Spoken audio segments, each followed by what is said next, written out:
পান্তা আলু ভর্তা দিয়ে চট্টগ্রামে উদযাপন করা হলো বাংলা নববর্ষ।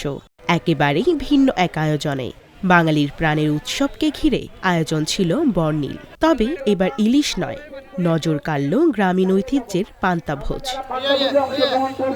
পান্তা ইলিশে প্রচলিত ধারা থেকে সরে এসে এবারে আয়োজন করা হয় গ্রাম বাংলার আবহমান ঐতিহ্যের এক ব্যতিক্রমী পান্তা ভোজ। পান্তা ভাত, আলু ভর্তা, পোড়া মরিচ আর পেঁয়াজ কুচির ঘ্রাণে মুখরিত হয়ে ওঠে চারদিক। ইলিশ পান্তা বলতে যেটা বৈশাখেই মানে শুধু ইলিশ খেতে হবে, তো গ্রাম বাংলা যারা আছেন ওরা তো আসলে ইলিশ পায় না। গ্রামে যে কৃষকরা আপনার ঘুম থেকে উঠেই এই পান্তা ভাত, তারপরে আপনার শুকনো মরিচ, কাঁচা মরিচ দিয়ে খেয়ে কাজে চলে যান, সেই ঐতিহ্যটাকে মানে আমরা তুলে ধরার চেষ্টা করছি। ইলিশের সাথে যে কখনো পান্তা যায় না, বাংলার গ্রামীণ সমাজ বা গ্রামের মানুষ যে কখনো পান্তার সাথে কখনো যে ইলিশ পায় না, আমাদের মিডল ক্লাস মানুষ যে কখনো ইলিশের যে নাগাল পায় না, সেই সংস্কৃতিকে আমরা দূরীভূত করে আমরা আমাদের সংস্কৃতিকে ধারণ করে লালন করতে চাই। আমরা সেই সংস্কৃতির কাছে ফিরে যেতে চাই।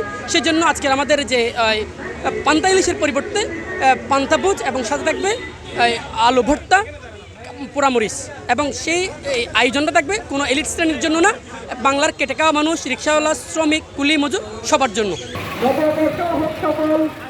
বৈশাখের প্রথম সকালে চট্টগ্রামের চকবাজার থেকে ইনকিলাব মঞ্চের উদ্যোগে বের হয় বর্ণাঢ্য নববর্ষের আনন্দ র্যালি।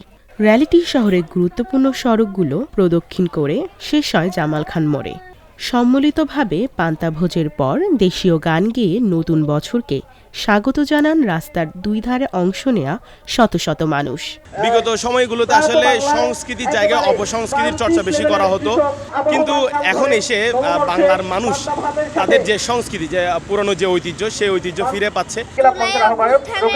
নতুন করে আবার নববর্ষ উদযাপন করছি, আমার খুব ভালো লেগেছে। আজকে আমরা হাঁটবো এবং স্লোগান দেব। আজকে আমার অনেক বেশি ভালো লাগছে।